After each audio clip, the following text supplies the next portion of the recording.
mission of REITs, in its broader sense, is the advancement and preservation of the people of Israel, of Jews. The study of Torah remains the top value. Our students know that. It's in their way of thinking. It's their education all their lives. And now they've reached the acme of their preparation for the world. And the world they will inhabit and, I hope, will lead.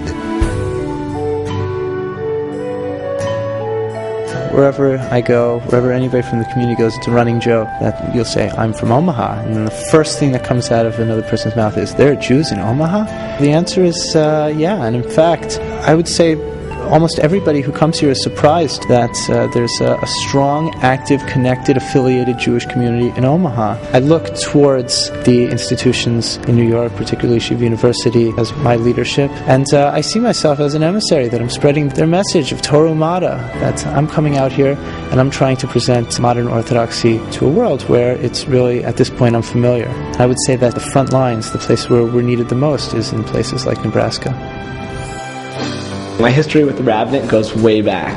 My parents liked to tell me a story that when I was 2.5 years old, sitting in the back of their car on a drive somewhere, I announced that I wanted to be a rabbi. And they asked me why. And I said, well, because nobody interrupts rabbis when they talk. I considered the pulpit, but what really pulled at me was the world of education, because I wanted to make a difference. I wanted to be able to say that it's not just at night and on Shabbos when I have some extra time that I do something for the Jewish people.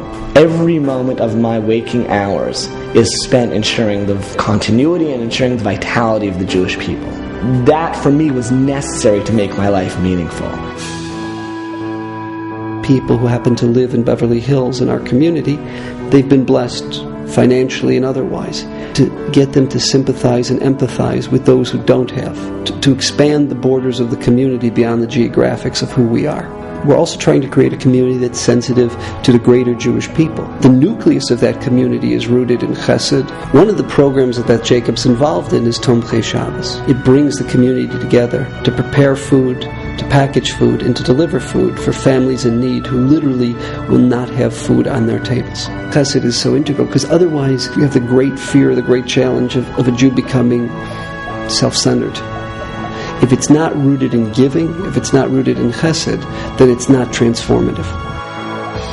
Most college students, when they were younger, didn't have a real strong exposure to what Judaism could mean, how Judaism could be meaningful. It was more by the rote ritual memorization of an aleph or a bet.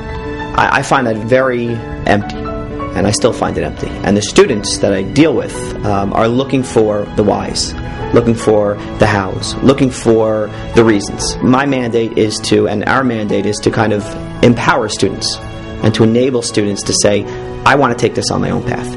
I would definitely say that Hillel has had a huge impact. I remember the services were so different. Everybody was so passionate.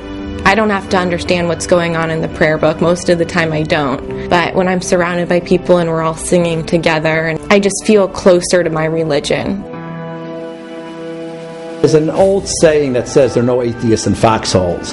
Many soldiers, when they go out and they're away from family, we're dealing with young people here, and some of them have never been separated from their family. I did a Seder in Afghanistan. There was one young man, couldn't have been more than 19, 20 years old. He asked if he could say the Manashtana and started crying.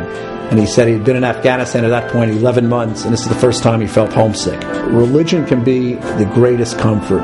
When it comes to terms of crisis is when people turn back to their religion. And I think it's very important for Jewish soldiers to have a contact with a rabbi. We are some type of lifeline, someone they know is going to listen to them and not judge them. I think assimilation and intermarriage is a key and maybe the most important issue of our generation. It's not too dramatic to say that our survival as a nation is at stake. Manhattan Jewish Experience was founded with the intention and the focus of reaching out to 20s and 30s who are unaffiliated, who are at risk for assimilation and intermarriage, and to engage them Jewishly. The goal is to start them on the journey, and for many people it's to take them through the journey. I'm teaching in Yeshivot in Eretz Yisrael at Torah Shraga, the Grus Kollel. At the same time, continue my pediatric cardiology practice. I really became somebody who was very much inspired by the concept of Torah Umada. The ideal to me of living was to have this balance between spiritual ruchniist and the tikkun olam elements, where the Torah and Umada aspects to my life are very much in sync with each other. I think that the opportunity that I've been given, helping people that are physically ill, with the opportunity to be involved with the neshamos of young men, is an overall great satisfaction.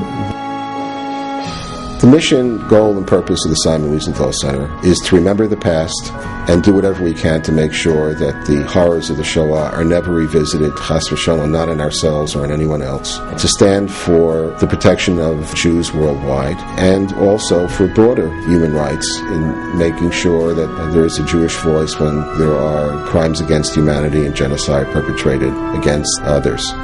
Getting smicha was probably the most important decision I made. For me, the smicha is a foundation and a reminder of who I am and what it is that we're fighting for, not just fighting for physical survival. We have to also project our values. The Chag HaSemikhah is the one occasion every 4 years where Yeshiva University can project what I believe is really the heart of Yeshiva and what it really stands for. There was always the feeling that while Yeshiva is growing and growing, the core is still the Limud Kodesh, the core is still REITs.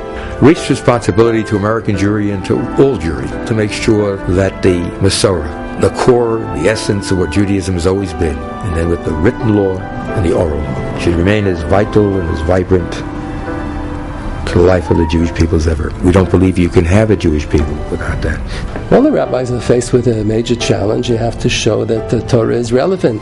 The Rebbe basically has to be an entertainer. When people ask me, what do I do for a living? So I say, 10 months a year I'm an entertainer, and then in the summer I have a chance to learn.